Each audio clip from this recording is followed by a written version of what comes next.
সইজাল কাণ্ডে একেবারে তৃণমূল সুপ্রিমো মমতা বন্দ্যোপাধ্যায়ের বাড়িতে দীর্ঘক্ষণ তল্লাশি চালালেন রাজ্যের গোয়েন্দা সংস্থা সিআইডির আধিকারিকরা। প্রায় ঘন্টা দেড়েকের কাছাকাছি তল্লাশি চালানোর পর কার্যত ফাঁকা সিজার লিস্ট দলের কোষাধ্যক্ষ শুভাশিস চক্রবর্তীর হাতে ধরিয়ে বেরিয়ে যান তদন্তকারী আধিকারিকরা।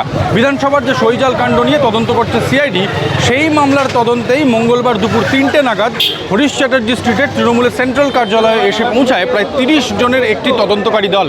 সঙ্গে আসে বিপুল সংখ্যায় সেন্ট্রাল ফোর্স এবং কলকাতা পুলিশ। প্রথমে তারা বাড়িতে ঢুকতে গেলেও বাধা পান, কারণ বাড়িতে যেহেতু মমতা বন্দ্যোপাধ্যায় নেই, যেহেতু তিনি দলীয় বৈঠকে রয়েছেন এই মুহূর্তে দিল্লিতে, এবং তার সঙ্গে অভিষেক বন্দ্যোপাধ্যায়ও রয়েছেন দিল্লিতে, সেই কারণে তাদেরকে বাড়িতে প্রবেশের অনুমতি দেওয়ার ক্ষেত্রে বাড়ির যারা কেয়ারটেকার এবং নিরাপত্তারক্ষী তারা কিন্তু অনুমতি দিতে চাননি।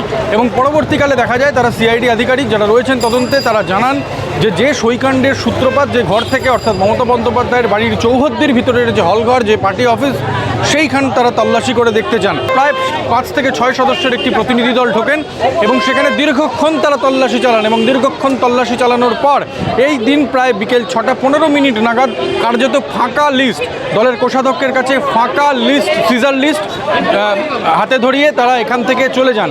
এর পরবর্তীতেই তৃণমূলের তরফ থেকে যেটা দাবি করা হচ্ছে যে একেবারে দীর্ঘক্ষণ তল্লাশি অভিযান চালালেও তারা যে কোনো রকম তথ্য প্রমাণ পাননি এবং তাদের বিরুদ্ধে যে অভিযোগ মিথ্যে তা কিন্তু কার্যত প্রমাণিত হয়ে যাচ্ছে যে এই ফাঁকা সিজার লিস্ট দেখেই। সামগ্রিকভাবেই একেবারে দুপুর থেকেই কিন্তু কালীঘাটের এই 30B হরিশ চ্যাটার্জি স্ট্রিটের যে আবহ তা বেশ নরমে গরমে ছিল। আমরা দেখেছি যে প্রথমেই ঘটনাস্থলে এসে পৌঁছান বেলেঘাটার তৃণমূল বিধায়ক কুণাল ঘোষ এবং তার পরবর্তীতে এসে পৌঁছান কামারহাটির তৃণমূল বিধায়ক মদন মিত্র। কার্যত তারা স্পষ্ট করে দেন তাদের বক্তব্যে, মমতা বন্দ্যোপাধ্যায় 7 বারের সাংসদ, 4 বারের কেন্দ্রীয় মন্ত্রী, 2 বারের রেলমন্ত্রী, 3 বারের মুখ্যমন্ত্রী, মহিলা মুখ্যমন্ত্রী, তিনি রোজ এইখানে থাকেন, মানুষের সঙ্গে মিট করেন।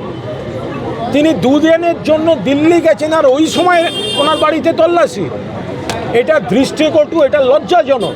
এটা পুলিশ প্রশাসনের বাহাদুরি বা সাহসিকতা প্রমাণ করে না। सीआईडी का उधर में इन्वेस्टिगेशन चल रहा है।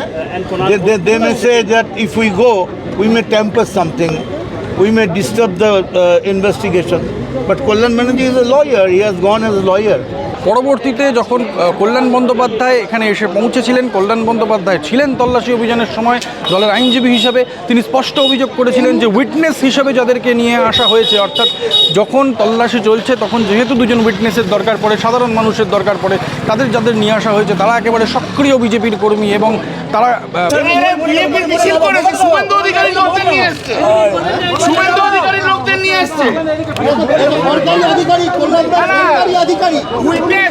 যেগুলো রয়েছে দুটো উইটনেস নিয়ে এসছে, সেই দুটো উইটনেস হচ্ছে শুভেন্দু অধিকারী লোক। ফলে স্বাভাবিকভাবেই যখন ফাঁকা সিজার লিস্ট ধরিয়ে সিআইডি আধিকারিকরা চলে গিয়েছেন, যখন কিছুই পাওয়া যায়নি, তখন সেইটিকে হাতিয়ার করার চেষ্টা করছেন যারা তৃণমূলের কর্মী বা তৃণমূলের জনপ্রতিনিধিরা এখানে রয়েছেন। তারা স্বাভাবিকভাবেই সেটি বোঝানোর চেষ্টা করছেন যে এটি একটি পরিকল্পিত ঘটনা ছিল এবং পরিকল্পিতভাবে তল্লাশি চালানো হয়েছিল।